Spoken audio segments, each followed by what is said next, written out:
खाली यूएई नहीं उनको जफियां डाल रहा, मेरा ख्याल है कोई भी दुनिया का ऐसा मुल्क नहीं है जो इंडिया को इस टाइम वेलकम नहीं कर रहा। हमारे लिए तो बड़ी शर्म की बात है, डूब मरने का मकाम है कि एक हिंदू हो के वो मुसलमानों से जफियां डाल नहीं करेंगे दुबई वाले, क्योंकि ये एशिया की सबसे बड़ी मार्केट है इंडिया।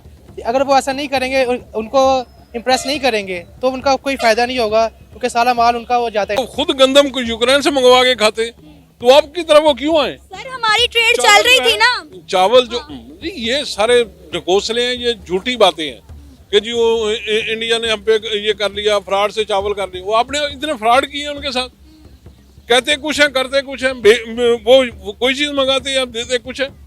तो आपका जो इमेज इसलिए सियासतदान पहले सब अपने आप को इस काबिल तो कर लो कि आपको कुछ जब फिर आपको तो मैं पाकिस्तानी नहीं मिलना चाहता, तो आपको वो मतलब है कि दुबई वाले क्यों लेने आएंगे? इंसल्ट पाकिस्तानी होकर आप पाकिस्तानी वालों की कर रहे हैं। तो क्यों ना करूं, मुझे उसने कोई हमारे लीडरों ने कुछ दिया नहीं है ना। 30-35 सालों में आपको कुछ मिला है किसी लीडर से?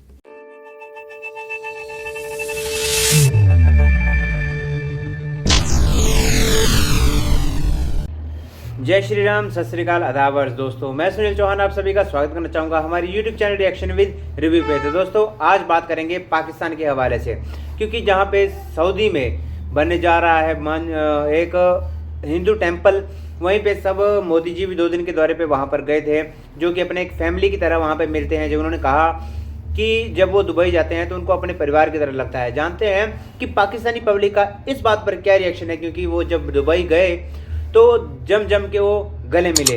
तो पाकिस्तानी पब्लिक क्या कहती है, चलिए आइए जानते हैं इस वीडियो में। चैनल पर अगर नए हो तो प्लीज़ यार चैनल को सब्सक्राइब करें, वीडियो को लाइक शेयर और कमेंट करना बिल्कुल ना भूलें। तो चलिए दोस्तों बिना देरी की वीडियो स्टार्ट करते हैं।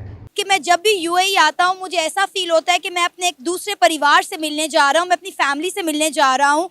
क्या कहना चाहेंगे? हमने तो हमेशा यही बात सुनी पाकिस्तानियों से कि इंडिया के prime minister Narendra Modi anti Muslim है, एंटी सलाम है, और अब आप देखें कि यूएई के प्रेसिडेंट को वो दबा दबा के जफियां भी डाल रहे हैं, समझ रहे हो, और कह रहे हैं कि यूएई जो है वो मेरा दूसरा घर है।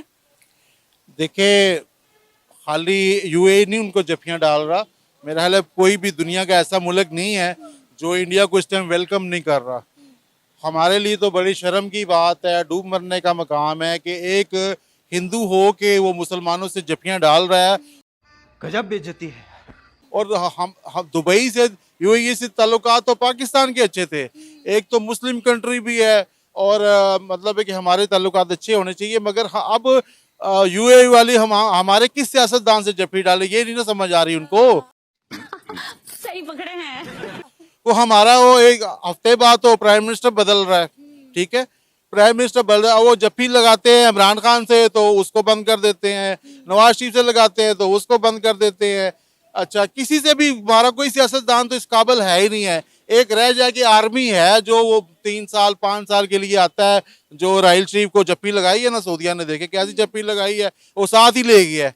तो रुको जरा, ठीक है, तो हमारे सियासतदान पहले सब अपने आप को इस काबिल तो कर लो कि आपको कुछ जब फिर आपको तो मैं पाकिस्तानी नहीं मिलना चाहता, तो आपको वो मतलब है कि दुबई वाले क्यों लेने आएंगे? इंसल्ट पाकिस्तानी होकर आप पाकिस्तानी वालों की कर रहे हैं। तो क्यों ना करूं, मुझे उसने कोई हमारे लीडरों ने कुछ दिया नहीं है ना। 30-35 सालों में आपको कुछ मिला है किसी लीडर से? नहीं। देखिए, हम इंडिया से मुकाबले करते हैं, हम पूरी दुनिया को, यहाँ जरा सा कोई नुकसान, गधा भी मरता है कहते हैं ये इंडिया की शरारत है, ठीक है, कोई भी मामला होता है हम इंडिया पे डाल देते हैं, मगर हम इंडिया से कभी सबक नहीं सीखते कि उन्होंने इतनी इज्जत कैसे बनाई है। शाबाश। इतनी देखिए, हमारे पास तो ना इतनी आबादी है, ना इतने मजहब है इंडिया में जितने हैं, इतना अगर मोदी वो संभाल रहा है तो उसमें मोदी में कोई क्वालिटी है। किसी को भी कोई इस दौर में सगे भाई को आज भाई नहीं मिलता, ठीक है, सगे भाई के पास टाइम नहीं होता, कहते छोड़ो यार उससे क्या वो कुछ मांग लेगा। जब मोदी की इज्जत हो रही है, अल्लाह उसकी इज्जत करा रहा है, तो उसमें कोई खासियत है, ये माने कि ठीक है, अगर वो मुसलमान नहीं है तो मगर अल्लाह का बंदा तो है ना, अल्लाह को उसकी कोई अदा तो पसंद है ना। बस हवा निकल गई। अगर वो ऐसा नहीं करेंगे दुबई वाले, क्योंकि ये एशिया की सबसे बड़ी मार्केट है इंडिया, अगर वो ऐसा नहीं करेंगे, उनको इम्प्रेस नहीं करेंगे तो उनका कोई फायदा नहीं होगा, क्योंकि सारा माल उनका वो जाता है इंडिया पे। कौन है ये लोग? तो वो जो हमारा पाकिस्तान है, असल में सारे यहाँ पे बेरोजगारी, अनएजुकेशन है सारी, ठीक है। अब यहाँ पे बच्चा जब बिजनेस सिखाया जाए, ये अच्छी बात है, ये कोई ऐसी बात नहीं है कि मंदिर क्यों खोला गया, क्योंकि आप सल्लम के ज़माने में भी थे मंदिर, वहाँ पे खोले गए, हमारा यहाँ पे भी था मंदिर, ठीक है। अब उन्होंने अभी शायद है खुला हुआ है, लेकिन ये अच्छी बात है, ये कोई वो बुरी बात नहीं है मंदिर खोलना, क्योंकि हमारे अक़लियतों का असूल है हमारा, क्योंकि दाला पाकिस्तान में हम पढ़ते रहते हैं कि हमारा आइन है कि कहता है कि जी अक़लियतों का ख्याल किया जाए। मजा आया। लेकिन बात यह है कि हमारी हुकूमतों ने इस तरफ तवज्जो ही नहीं की, ना अपनी इज्जत बनाई, ना अपने वर्करों की वहाँ इज्जत बनाई। उन लोगों ने काम किया है, उन्होंने एजुकेशन हासिल किया है, उन्होंने वहाँ जाकर अपनी एबिलिटी साबित की है, ना सिर्फ वहाँ बल्कि और भी बहुत से ममालिक में। सही पकड़े हैं। तो इसलिए उनकी इज्जत है।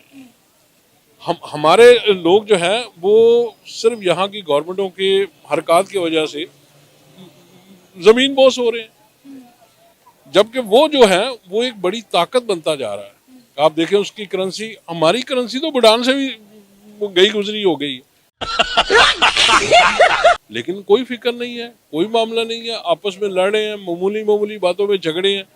कौमी खिदमत करने का किसी में यानी रुझान ही नहीं पाया जा रहा, किसी को पता ही नहीं चल रहा कि पाकिस्तान बर्बाद हो रहा है, पाकिस्तान तबाह हो रहा है, इकॉनमी के हवाले से, एजुकेशन के हवाले से, मैशत जो है हमारी जो है वो बैठी चली जा रही है, कोई कुछ नहीं करना चाह रहा। तो रहने दो फिर। सबको ये पड़ी हुई है कि वो आ जाए, वो मैं आ जाऊं।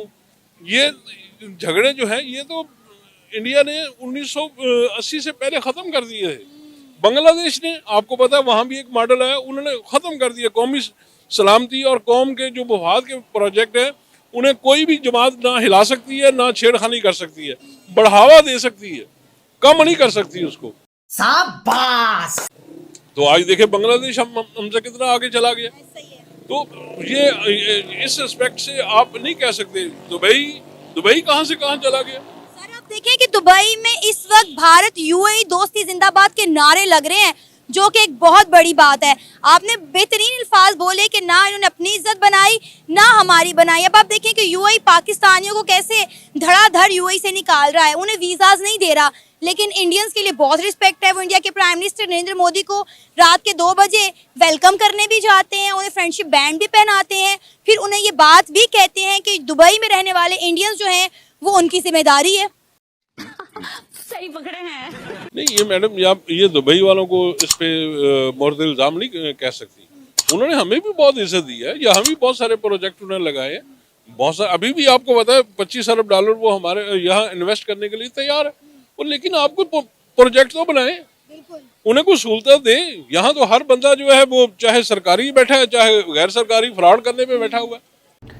पाकिस्तान में हर बंदा फ्रॉड करने के लिए बैठा हुआ है। और ये भाई साहब कह रहे हैं कि जो दुबई है वो उनके यहाँ पे प्रोजेक्ट लगाने की बात कर रहा है, प्रोजेक्ट लगाए हैं। हाँ, दुबई वालों ने प्रोजेक्ट लगाए हैं। उन्होंने जब प्रोजेक्ट लगाए थे थोड़े दिन पहले, उन्होंने प्रोजेक्ट लगाने का तो पता नहीं, लेकिन उन्होंने ये ज़रूर डिक्लेयर किया था कि दुबई में जो 90% भिखारी हैं वो पाकिस्तान के हैं, ये ज़रूर डिक्लेयर किया था।